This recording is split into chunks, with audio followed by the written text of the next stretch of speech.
Por outro lado, o que é muito interessante, essa miniaturização dos componentes eletrônicos também propiciou o desenvolvimento de uma grande computação, certo? Da computação que nós temos hoje, dessa rápida adoção da computação, né? Os primeiros computadores, lá o ENIAC, era imenso, era um prédio inteiro, era lento, era 500 multiplicações por segundo, eram muitos precários. Agora, nós temos computadores dessa forma, portáteis, computadores carregados no bolso, e quando a gente precisa de um prédio, a gente tem supercomputadores, né? Então, é uma via de mão dupla.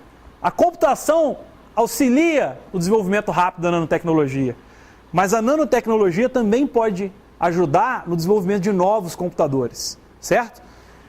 Que é exatamente isso aqui, ó. Nós temos duas áreas distintas: computação, nanotecnologia. A computação auxilia na nanotecnologia e a nanotecnologia auxilia na computação. Então a gente tem esse ciclo aqui.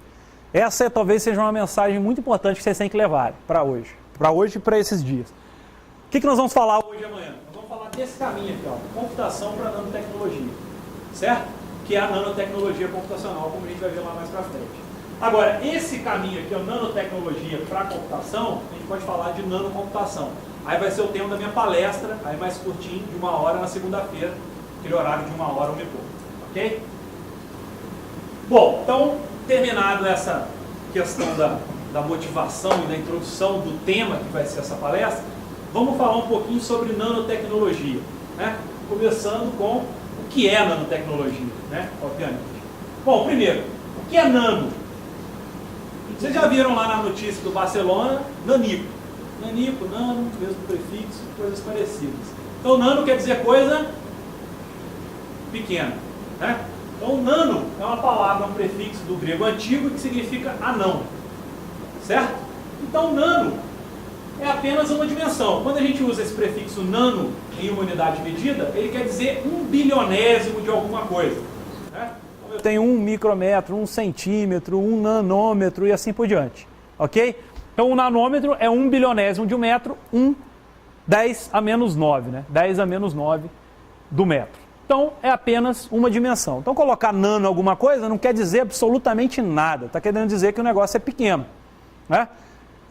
Se acontece alguma coisa em nanosegundos, eu não estou usando nanotecnologia, né?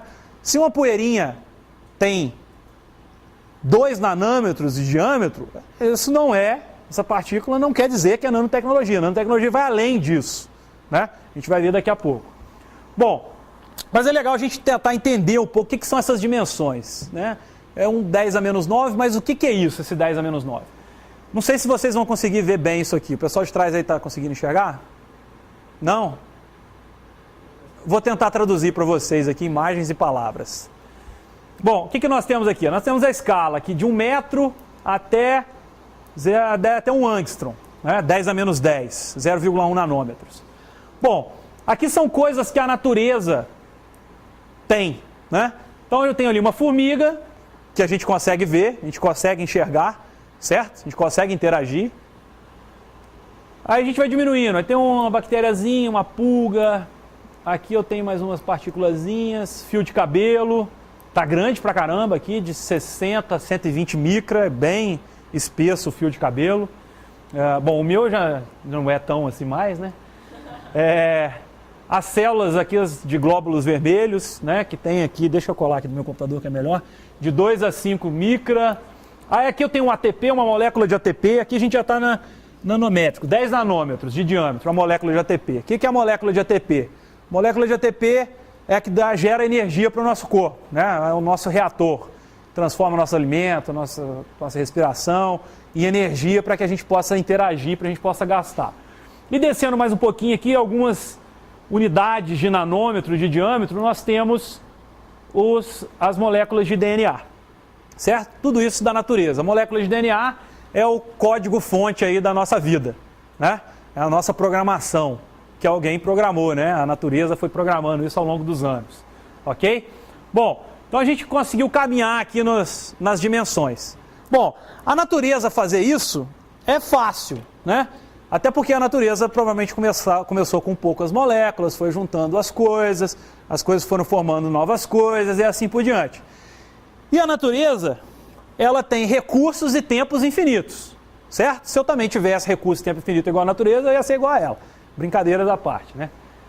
Mas o meu tempo é curto e os meus recursos mais ainda. Bom, mas nós, seres humanos, também conseguimos fazer coisas nessas escalas todas, né? Vamos ver aqui alguns exemplos. Por exemplo, tamanho da formiga ali, mais ou menos, a cabeça de um alfinetezinho. Tranquilo, a gente consegue tocar, a gente consegue ver e tudo mais. Eu vou descendo aqui para a escala micrométrica, mais ou menos o tamanho do fio de cabelo ali, ó, de 10 a 100 micras. Eu faço os meus MEMS, né? E mais abaixo os NAMES. O que é esse nome esquisito? MEMS. Microelectromechanic Systems.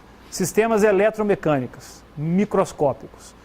Que a gente pode ver aqui na imagem, o que são? Ó, são pequenas engrenagens, né? Alguns tipos de engrenagens que funcionam e são utilizados em várias aplicações que vocês utilizam e nem sabiam.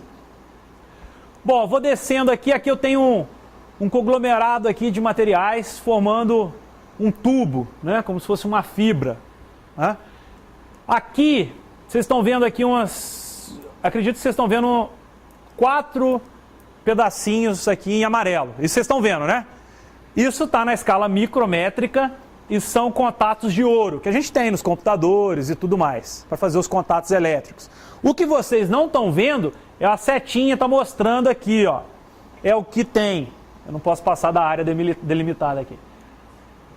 Aqui, ó, daqui para cá, vocês não vão conseguir ver. No dia que vocês tiverem esse vídeo, vocês aumentem a tela que vocês vão ver. A gente tem aqui, ó, bem pequenininho, um nanotubo de carbono aqui e um nanotubo de carbono para lá. O que é esse nanotubo de carbono? É um tubo formado por uma folha de carbono dobrada. Então a folha de carbono dobrou, formou um tubo. Tem um átomo de espessura. E o que é legal desse material? O legal desse material é que ele conduz corrente elétrica. Ele pode ser um semicondutor também, ele pode ser um metal, depende do jeito como a gente trabalha com ele. Então eu posso utilizar ele para fazer contatos elétricos e extremamente eficientes. Agora, qual que é o tamanho dessas coisinhas? Vai de 1 nanômetro até poucas dezenas de nanômetros, 15 nanômetros de espessura, assim por diante.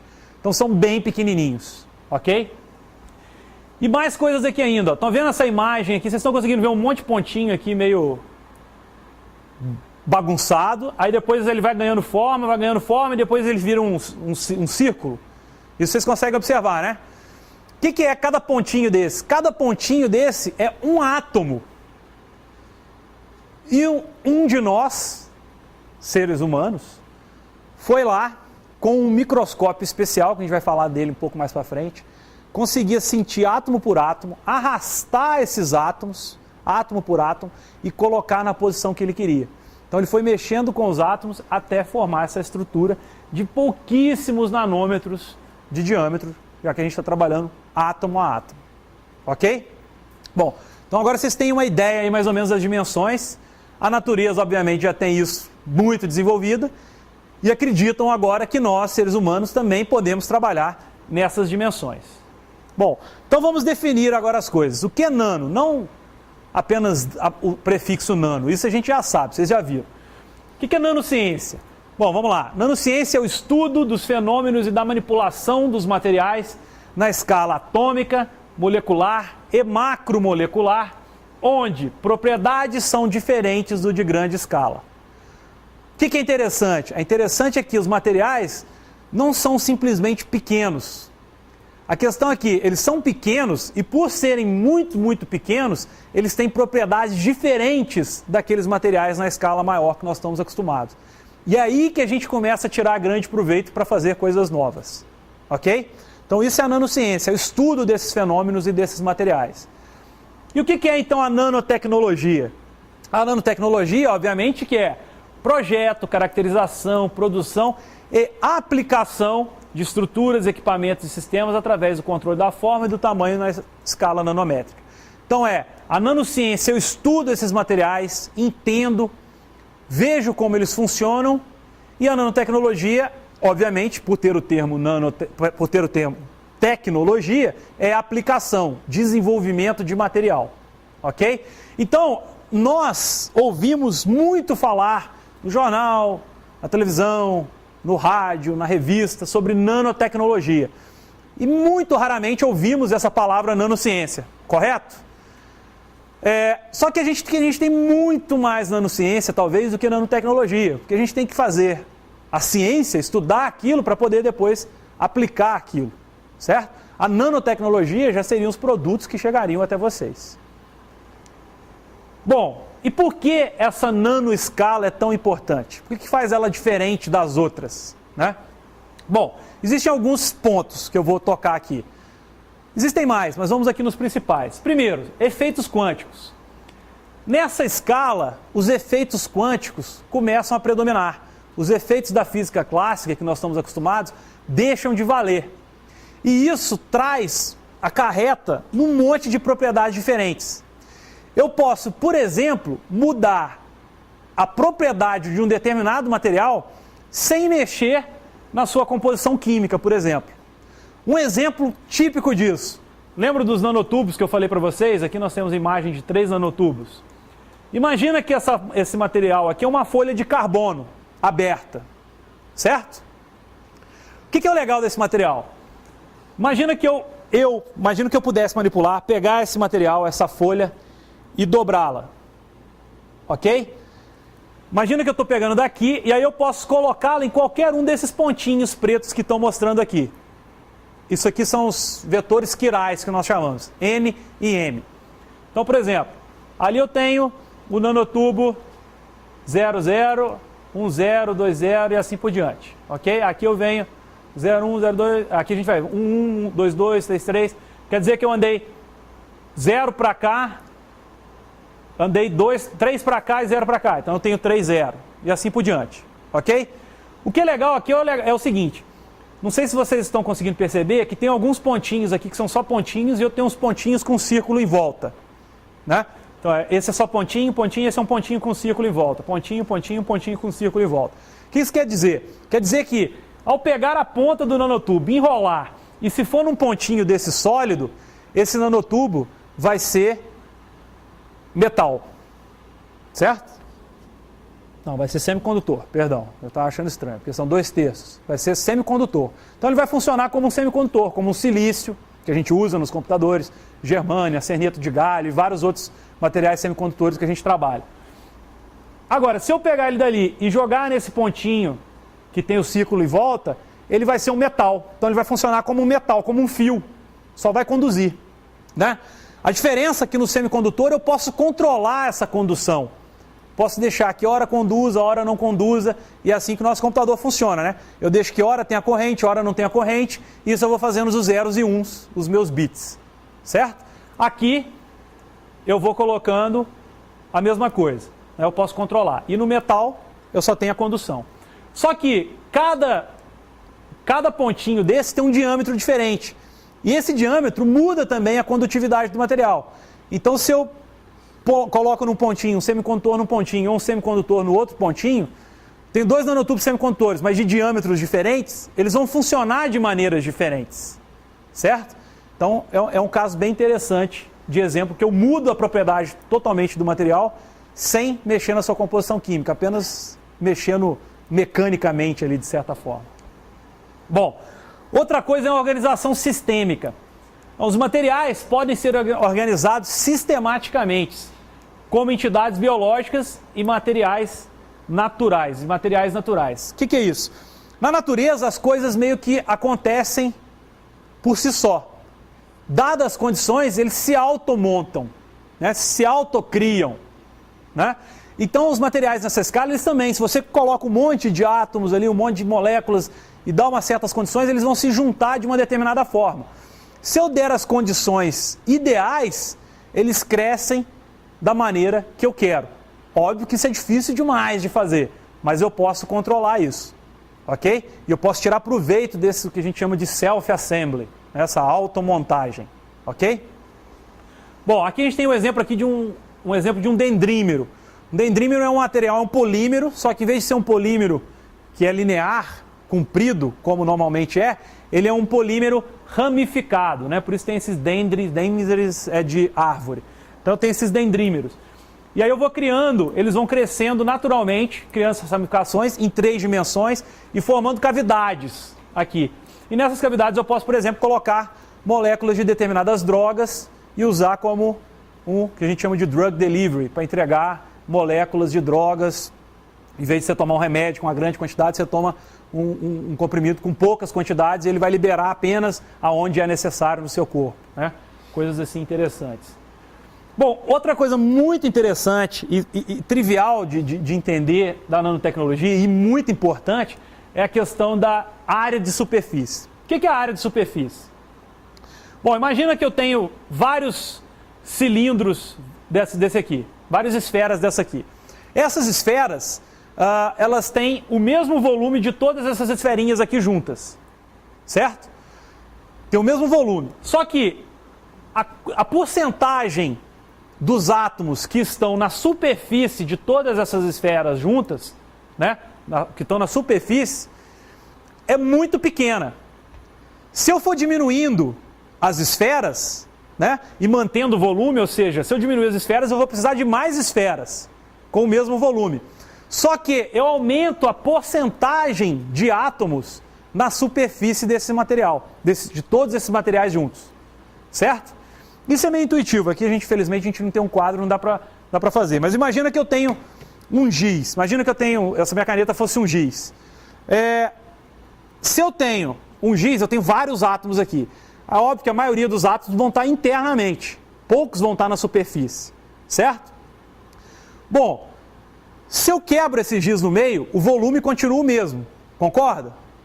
Só que o número de átomos na superfície aumentou, porque nessa parte quebrada eu vou ter mais átomos expostos, dos dois lados.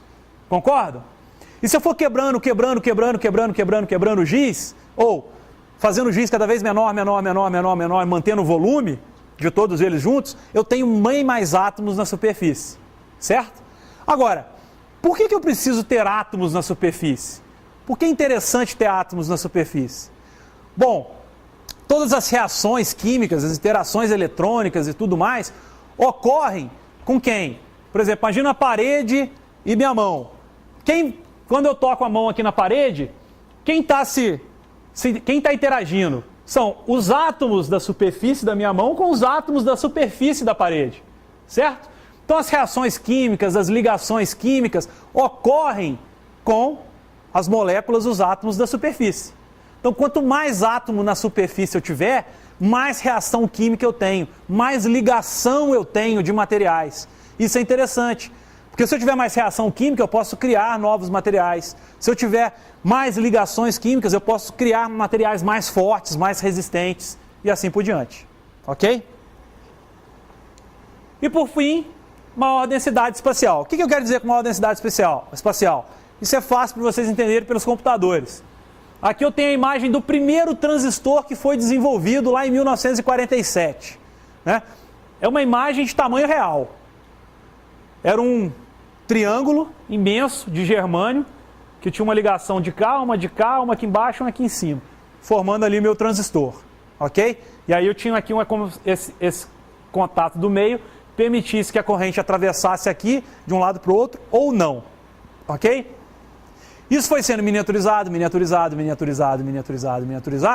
que hoje eu tenho processadores como esse aqui, encapsulado, que são bem menores do que esse transistor aqui, e aqui eu tenho milhões, centenas de milhões de transistores como aquele ali. E óbvio que quanto mais coisas eu tiver no mesmo volume, mais eu posso fazer, principalmente em termos computacionais, né? Nós estamos pensando em computação. Então essa questão da densidade também é extremamente importante.